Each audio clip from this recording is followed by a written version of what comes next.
Bonjour et bienvenue dans ma cuisine. Aujourd'hui, pour la première de la saison, on va parler des tomates.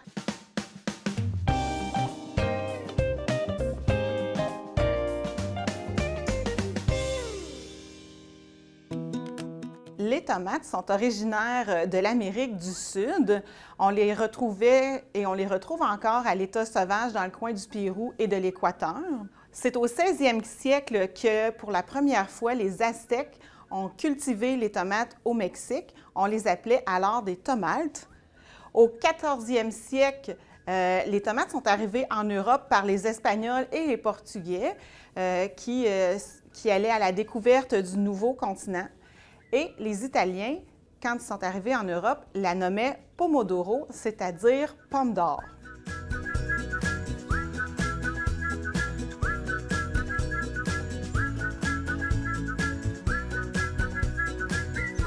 C'est en 1750 que la tomate arrive au Québec et à ce moment-là, elle a déjà été hybridée quelques fois. Il y a donc quelques variétés qui sont disponibles, dont les tomates rouges, les tomates roses, certaines tomates noires.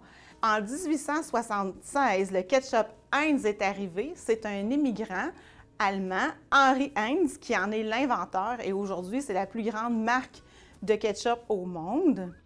Au 20e siècle, l'hybridation est de plus en plus structurée. On pense aujourd'hui qu'il y a plus de 10 000 variétés de tomates qui sont cultivées. Ces hybridations-là ont modifié le fruit qui sont toujours, et encore aujourd'hui, on recherche toujours, un goût qui est plus sucré, moins acide. Mais pour arriver à ces 10 000 variétés-là qui sont cultivées aujourd'hui, on a dû en laisser au moins 100 000 autres variétés qui ne correspondent pas à nos standards d'aujourd'hui, à nos goûts d'aujourd'hui ou à la perfection qu'on recherche aujourd'hui.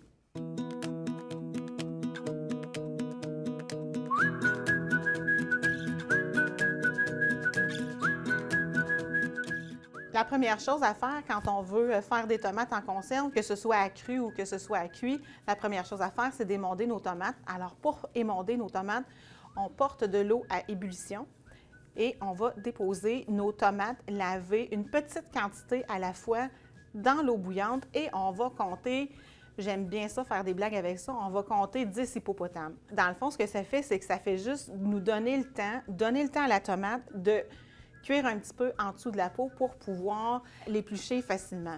Alors, je la mets dans l'eau, puis là, je compte un hippopotame, 2 hippopotames. Vous pourriez prendre n'importe quel mot, mais c'est parce qu'il ne faut pas compter 1, 2, 3, 4, 5, 6, 7, 8, 9, 10. Il faut aller plus lentement que ça.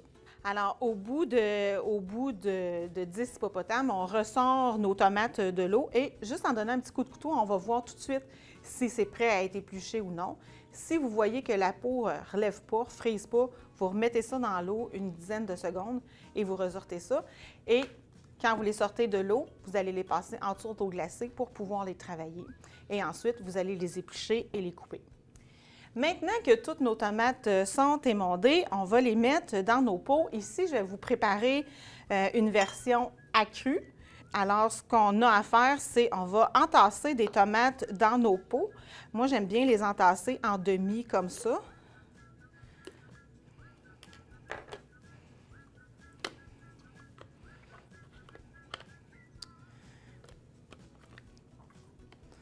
Et vous pouvez vraiment là, les écraser parce que vous allez voir que ça perd du volume quand ça cuit.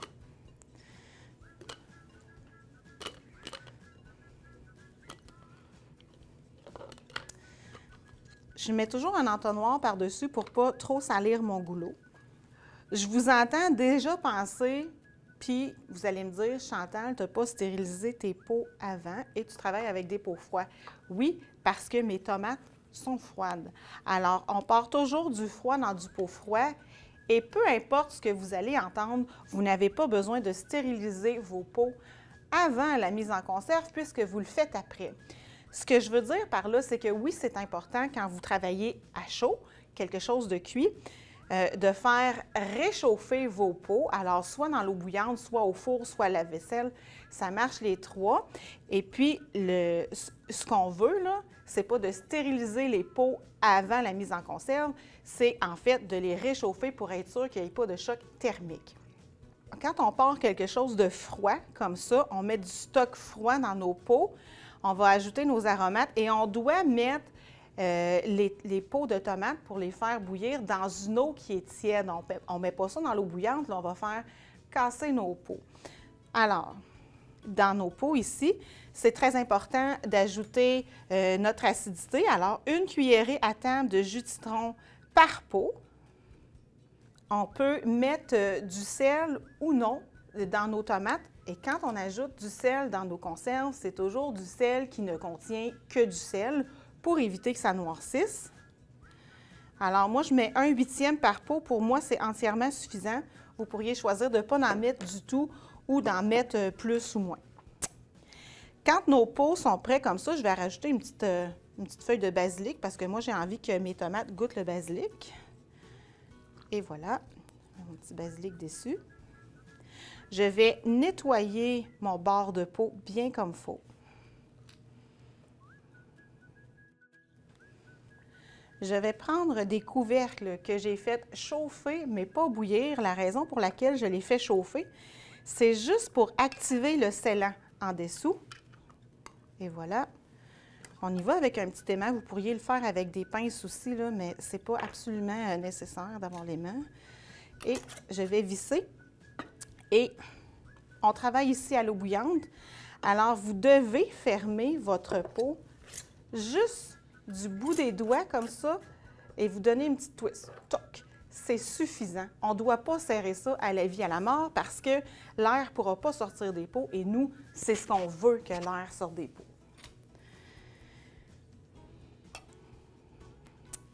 Et voilà, ici, touc. J'ai préparé mon chaudron pour ma mise en conserve. Vous pouvez prendre absolument n'importe quel chaudron, ça ne dérange pas. L'important, c'est qu'il y ait quelque chose dans le fond qui va soutenir vos peaux pour que quand ça va bouillir, le pot ne se fracasse pas dans le fond. Et ça va être important aussi qu'il y ait au moins 1 pouce d'eau par-dessus les peaux quand vous allez mettre les peaux dedans. Alors, vous constatez que comme je n'ai pas de grille pour mettre dans ce chaudron-là, ce que j'ai fait, c'est que j'ai mis des ronds, j'ai mis des bagues de peau maçon qui viennent faire office de support et ça ne flotte pas. Alors, il n'y a pas de danger que ça parte en vrille, là. Alors, je vais déposer mes peaux comme ça dedans. Maintenant, petit truc de Chantal, si jamais... Parce que habituellement, quand on fait ça, notre chaudron est plein de peau, puis on en a beaucoup à faire en même temps. Mais il se pourrait quand vous arrivez à la fin, qu'il vous reste juste comme 1 ou 2 pots à bouillir. Le secret, c'est d'aller ajouter des pots qui sont pleins d'eau autour de vos pots à cuire pour éviter qu'ils tombent. L'important, c'est qu'on ait 1 pouce d'eau par-dessus les pots qu'on a à stériliser, mais les autres, c'est vraiment pas important. Les tomates à cru comme ça, je les pars pour 85 minutes à partir du moment où l'eau se met à bouillir. Alors, quand ça bout, c'est 85 minutes et vous devez surveiller pour ne pas qu'il manque d'eau. Il doit toujours y avoir au moins 1 pouce d'eau par-dessus. Alors, si vous voyez que ça baisse puis qu'il manque d'eau, vous me rajoutez de l'eau bouillante que vous aurez fait bouillir de la bouilloire pour éviter d'arrêter la cuisson. Quand l'ébullition est terminée, une autre étape qui est importante, c'est d'éteindre notre feu et laisser l'ébullition se calmer et attendre encore 5 minutes. Pourquoi? C'est pour donner le temps à la pression de diminuer dans les pots pour que ça se calme aussi un petit peu dans les pots avant qu'on les sorte parce que quand on sort les pots d'un coup, ça fait un choc de pression. Ça veut dire que la pression devient plus grande à l'intérieur du pot qu'à l'extérieur. Donc, ce qu'il y a dans le pot, ça va vouloir sortir. Alors, c'est super important de calmer le jeu un peu et de les laisser se reposer 5 minutes au moins avant de les sortir de l'eau. Moi, des fois, je finis mes conserves assez tard le soir. Alors, quand mon ébullition elle est terminée, ce que je fais, c'est que j'éteins mon feu, je m'en vais me coucher, puis je ressors ça juste le lendemain. Il n'y a aucun danger pour que l'eau rentre dans les pots.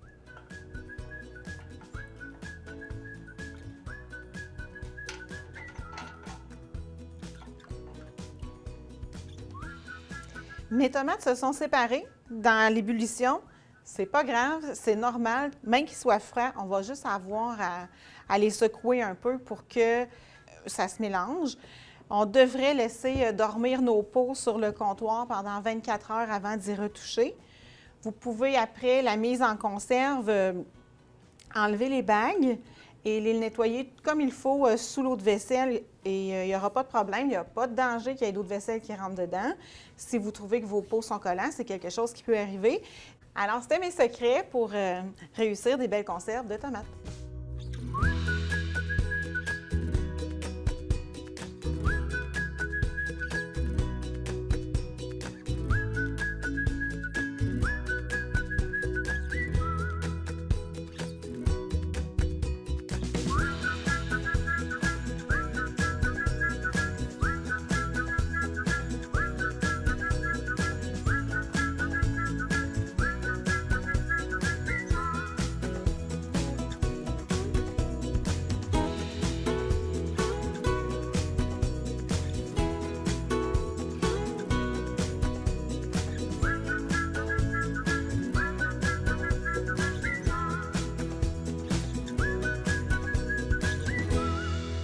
Au 15e siècle, la tomate arrive tout doucement en France, qui était vraiment réticent. Alors, elle arrive en France par la Provence. Mais comme les Français avaient peur que cette plante-là et que ces fruits-là soient toxiques, ils l'utilisaient comme plante ornementale et ça a été comme ça pendant 300 ans. C'est la dernière denrée d'envergure qui a été commercialisée par les grandes routes du commerce de l'Europe. Au 17e siècle, la consommation alimentaire devient régulière dans les environs de Marseille. Le grain de tomate apparaît pour la première fois dans le catalogue officiel des grains en 1778 en France. Au 18e siècle, les Parisiens découvrent enfin la tomate au tournant de la Révolution. C'est au 19e siècle aussi en Europe qu'il y a une diversification des espèces, soit par sélection ou soit par hybridation. Pour vous donner une petite idée, il y a 100 ans, la tomate pouvait rester 3 jours sur le comptoir. Il y en avait des roses, il y en avait des noirs, puis il y en avait des rouges et la taille était à peu près toujours moyenne. Maintenant, aujourd'hui, on peut garder la tomate sur le comptoir pendant 21 jours.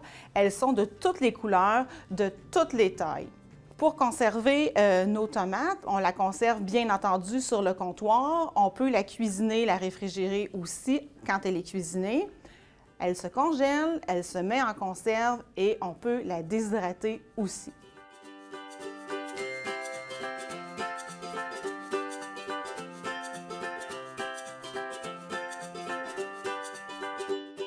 C'est le temps de faire toutes nos belles recettes en conserve, toutes nos belles recettes d'automne. Je vous propose aujourd'hui quelque chose de vraiment populaire dans mon entourage, c'est-à-dire la salsa. Alors, pour faire la salsa, on a besoin de 2 cuillerées à table d'huile végétale, 3 gousses d'ail hachées, 2 oignons moyens hachés, 4 beaux poivrons, la couleur qui vous tente, hachés, et puis 4 tasses de tomates hachées. Si vous avez des italiennes, c'est l'idéal parce que la salsa va être un peu plus épaisse. Ensuite, un piment jalapeno. Si vous aimez votre salsa vraiment piquante, vous gardez les grains. Puis si vous l'aimez moins piquante, vous enlevez les grains. 3 cuillerées à table de coriandre fraîche. Personnellement, j'en mets au moins le double. 1 cuillerée à thé de graines de coriandre moulues. 1 cuillerée à thé de sauce Worcestershire, 1 tiers de tasse de vinaigre de vin, 1 demi-cuillerée à sauce de tabasco si vous souhaitez que votre salsa soit encore plus piquante et 1 cuillerée à thé de sel. Ce qu'on fait, c'est que dans une grande casserole, on va faire suer dans l'huile l'oignon et l'ail et ensuite on ajoute tous les ingrédients qu'on laisse mijoter une quinzaine de minutes.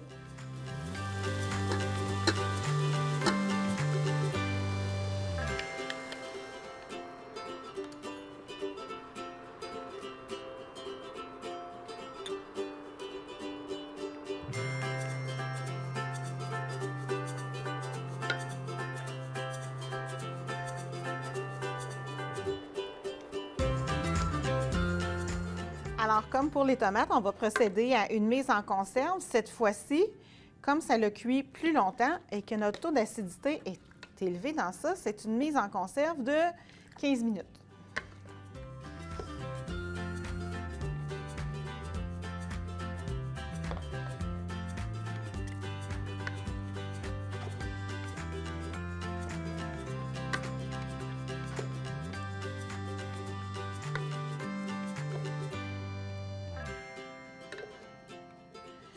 Donc, on essaye de laisser un demi-pouce à 3/4 de pouce d'espace de tête. Je dois nettoyer mes petits bords de peau toujours.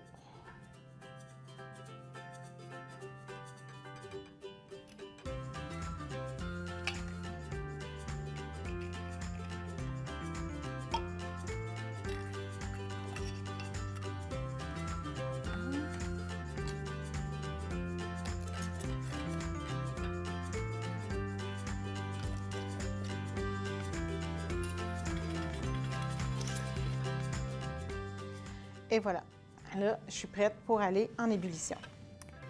Nutritionnellement parlant, la tomate est un aliment extraordinaire. Elle contient beaucoup d'antioxydants, dont le lycopène, qui est vraiment super bien pour la santé du cœur, du système sanguin. Elle contient la vitamine A, la vitamine C, la vitamine E, du calcium, du potassium. Tout ça, notre système sanguin en a besoin, entre autres pour contrôler la tension et le cholestérol. Ça a aussi un impact, ces vitamines et ces minéraux-là, sur la santé musculaire et immunitaire.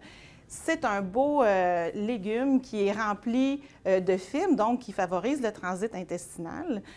Elle contient aussi du bêta-carotène, le pigment rouge qui est dedans, qui est nécessaire à la santé des yeux, bien entendu, au système immunitaire, au système nerveux. Une tomate contient environ 22 calories, donc c'est très peu calorique, et ça contient 95 % d'eau. Donc, elle est très hydratante.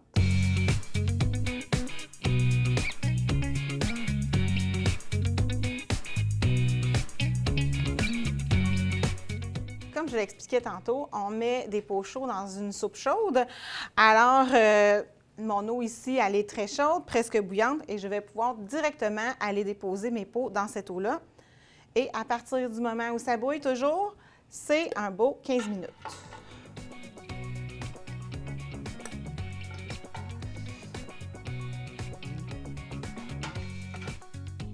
Après mon ébullition de 15 minutes, j'attends un petit 5 minutes pour que ça se repose un peu dedans et je suis prête à sortir mes pots.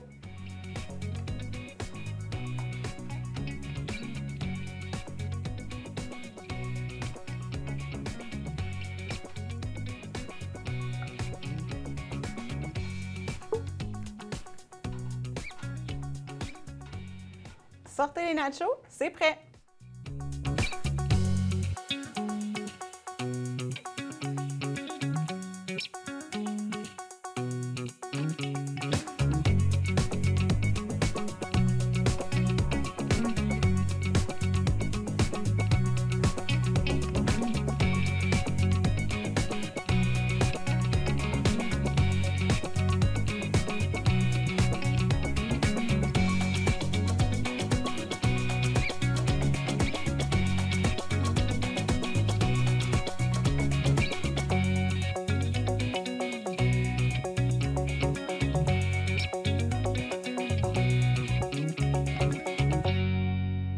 La grande question qui se pose toujours avec les tomates, c'est est-ce que c'est un fruit ou est-ce que c'est un légume? Biologiquement, la tomate est un fruit parce qu'un fruit contient toujours la graine du plant et ça part toujours de la fleur aussi.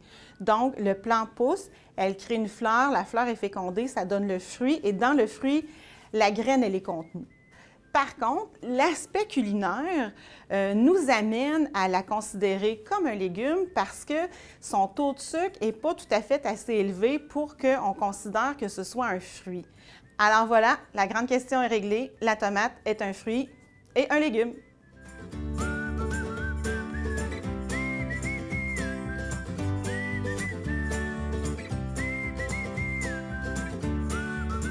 Parce que nos tomates sont belles et sont fraîches en cette belle saison, je vous propose un spaghetti à la mozzarella. Vous allez voir, c'est une recette qui est très rafraîchissante. On a besoin d'un paquet de 375 g de spaghetti. Ici, j'ai un spaghetti de blé entier, mais ça pourrait être n'importe quel. On a besoin d'un bloc de 340 g de mozzarella en petits dés. On a besoin de 3 belles tomates en dés, 3 belles échalotes hachées, une demi-cuillerée à thé ou une gousse d'ail hachée finement et une demi-tasse de basilic qu'on va hacher, ainsi qu'un filet d'huile d'olive. Alors, dans un premier temps, on cuit notre spaghetti.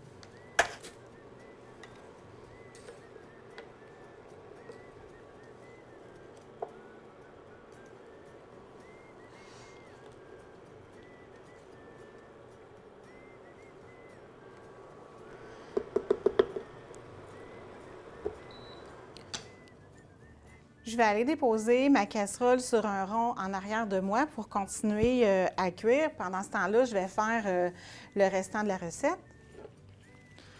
Alors, donc ici, on va y aller ici.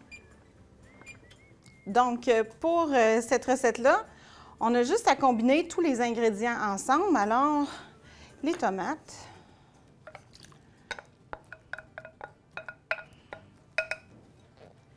le fromage, les échalotes, l'ail, le basilic qu'on va hacher pas trop fin, dépendamment si vous aimez ça croquer ou non le basilic, là.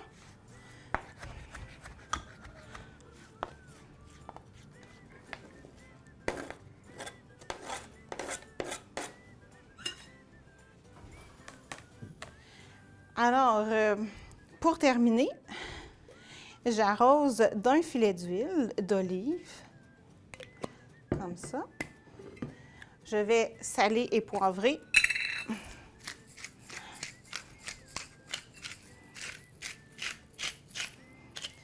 Et voilà, et ça, je le laisse dormir sur le comptoir jusqu'à temps que mes pâtes soient cuites. Si jamais vous devez réfrigérer la préparation parce que vous ne la mangez pas toute d'un coup, bien sortez-la au moins une demi-heure avant de la manger. Cette salade-là, elle est parfaite aussi en brochetta. Alors, vous en mettez un petit peu sur un crouton de pain que vous envoyez quelques instants au four, c'est merveilleux.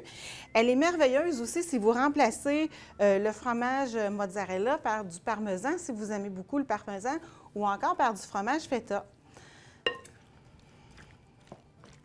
On va égoutter les pâtes et on va mettre les spaghettis chauds dans l'assiette. On sert ça avec une belle portion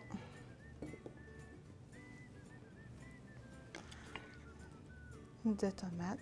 Et là, ça vous donne quelque chose de tiède, juste assez parfumé. C'est tellement bon.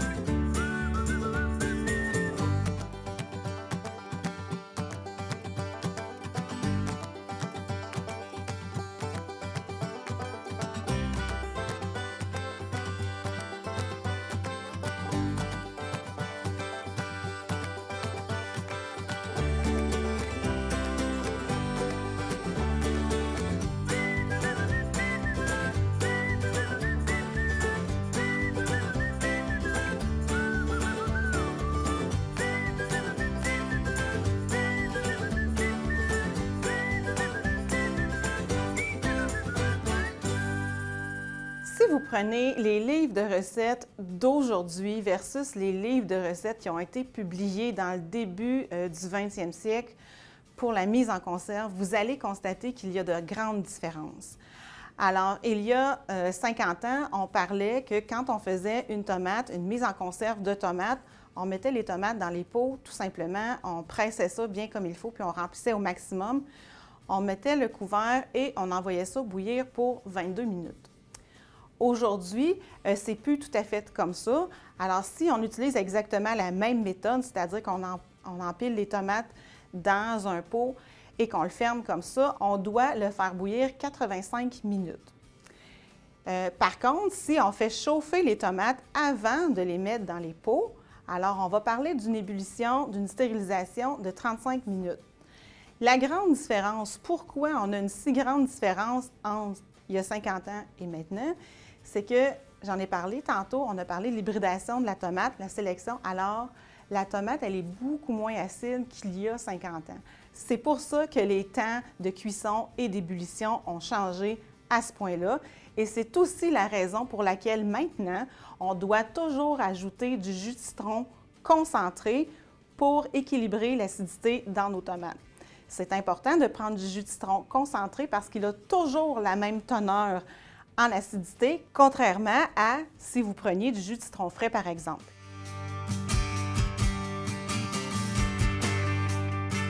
Merci d'avoir été avec moi aujourd'hui. Je vous invite à aller visiter le site de la Moisson Mascoutaine où vous pourrez aller consulter toutes les informations et toutes les recettes qu'on a vues aujourd'hui. Je vous attends la semaine prochaine.